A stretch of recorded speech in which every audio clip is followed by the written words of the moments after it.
Bismillahirrahmanirrahim. In today's khutbah, we're going to talk about women scholars. This book is Al Muhadditha, Women Scholars in Islam, and I learned a bunch of things. I recommend this book to everyone.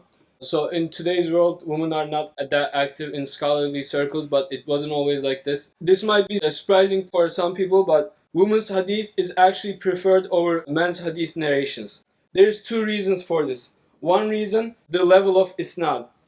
So the way hadith works is a sahabi hears it from the Prophet, and they narrated to someone, and they narrated to someone, and however short that distance is, however less people there is in between the narrations, that's how strong the hadith is. So women didn't do as much menial labor, they didn't join fights and battles that much, wars that much, so they were able to live longer and give people higher isnad. So people traveled regularly, scholars traveled regularly to learn from women because they had higher isnad. Another reason is that women have never known to narrate a fabricated hadith, whereas it's different for men, but we can say they're inflexible defenders of truth, to say the least. There were some cases where they were thought to be narrating fabricated hadith, but it later turned out that they were not the original liars, they were just narrating a lie that they believed in.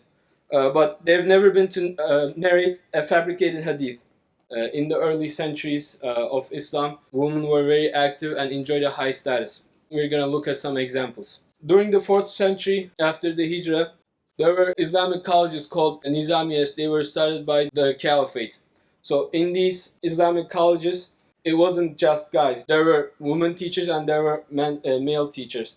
There were female students and there were male students. And often they studied at the same place. In this example, there was this college, if you say, because they also taught sciences along with religious information. There was 400 women professors in this college.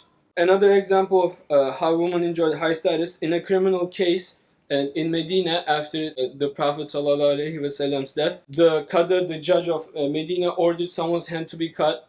And one of the women scholars said, no, you can't order that. She objected. And she said that the amount certified by the Prophet wasn't passed by the thief. So she overruled the judge because she had higher knowledge in Islam. There is something called Kutub-i Sitteh, the 6 largest hadith books in Islam.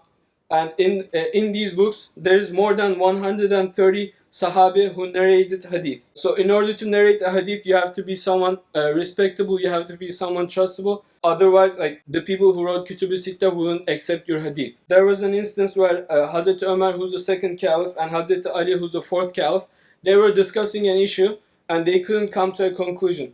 So what did they do? They asked Hazrat Aisha, the wife of the Prophet, and another wife of the Prophet, Hazrat Hafsa. And then what they said, Hazrat Umar and Hazrat Ali accepted and put into practice. One of the biggest hadith scholars, Ahmed bin Hanbal, narrated from a lot of women. The same goes for Ibn Taymiyyah, who's a very, very famous scholar as well. Another woman that we can take as an example is Aisha bint Abd al-Hadi. She was appointed to the post of the grand teacher at the Grand Mosque of Banu Umayyah.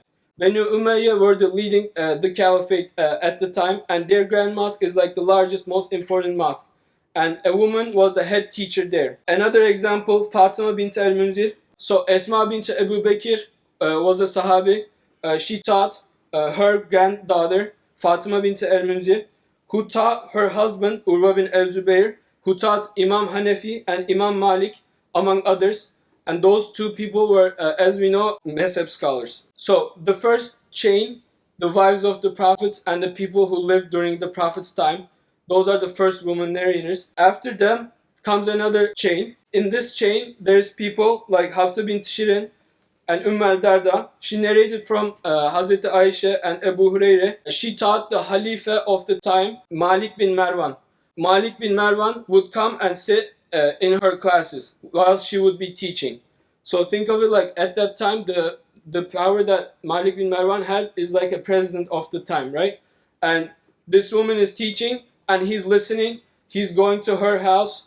There's stories of him going to her house, asking her opinion on things because they respected the women as scholars. Another example is the daughter of Imam Malik. So she would stay behind the curtain while Imam Malik taught, and the students would read and discuss. and she would be like kind of like the proofreader. So whenever someone made a mistake, she would correct them. Why? Because she learned from her father, like all the biggest books, all the most important information, and she was at such a high level that she was teaching Imam Malik's students. Another very encouraging example is Hafsa bint Shirin. She was born as a slave to Anas bin Malik. You guys might not have heard about her, but she's a very important scholar. Most people have probably heard about Hassan Basri. So at her time, a lot of scholars say they preferred her scholarly intellect over Hassan Basri, and she enjoyed a very high status as a scholar.